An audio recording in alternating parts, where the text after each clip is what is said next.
Posti yange esembyeyo gye nsembyeyo okukola gye ntadde ku TikTok. Kuliko omuvubuka mwana muto nno bwemba mwetegereza bamuyita Dianah. Agenze n'ankuba ekigambo bwekiti nga kinene bwekiti. Nga kinene nnyo. Kati abaana abatannaba kuyiga internet weekola mbasaasira.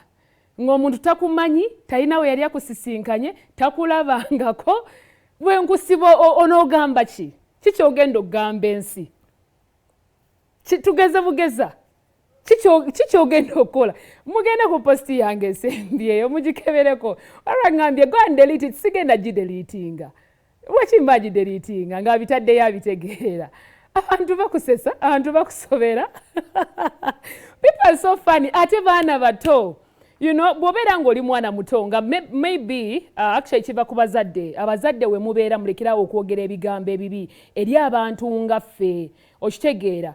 Mulekeraawo. Essaawa eno ndaba ku terefayina n'okubawo ogugamba bwe guti. Omwana we bwansisinkana kyagenda okuŋŋamba. Abaana tebalimba.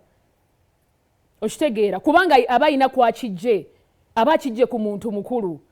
N'olaba ng'omuyimbi ali ku TV, kale gwe tomwagala yes, olina ensonga zo, toyagala mwana we abeerenga ye. Ne mwewala ebigambo ebimu bikozeseza awali abantu. Because at the end of the day, ye inspiration yaabwe. Be bantu be baagala. Omwana wo bugenda kuca ku makyanga yayimiridde wano wennyimiridde. Ebigambo byennyini by'okozesa okuŋŋamba nga bye bagenda okumugamba. Nga gwe omuzadde.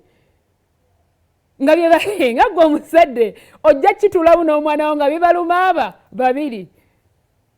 Muve kufa abaaguba. Kati nze teri ky'oŋŋamba kwegana embeerawo mbwompipira ogenda kuŋŋamba ki? Nze atafulumiza bwereere bwange ogenda kuŋŋamba ki? Naye just abamu tuba twagala abalala tubasomese. Cause njira n'endoozaamu ne ŋŋamba ti mulimu abaana abakozesa obu internet nga mutuufu beetaaga essomo. Era bwe linaba lyetaagisa eryanyi tujja libateekako. Kati ŋŋanze omu. Njja libateekako.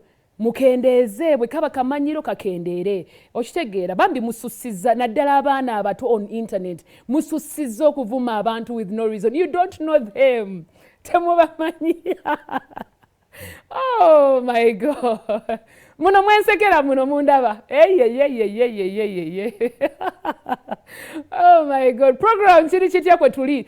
Ngenda kubasaba mwenna abazadde abalina abaana mubayigiriza okozesa obulungi internet. Ngenda kubasaba kubaka enjagadde oyingirawo olunaku olwaleero n'oluyimba olwatosobola olwashiba kalungi. Abaana mubatendeke. Abaana mubawabule ku biki bye babakozesa eri abantu ababasingako. Ate era kaabe naawe muzadde eyakusinza aba yakusinze. Nnyinza okubasiriisa maka geewuwo. Naye ate nga munnange ninako pati gyensobola okuba nga nsobola okuwabulamu n'otegeera. So bambi twegendereze. Ekirala omuntu wa tomwagala tomulaba.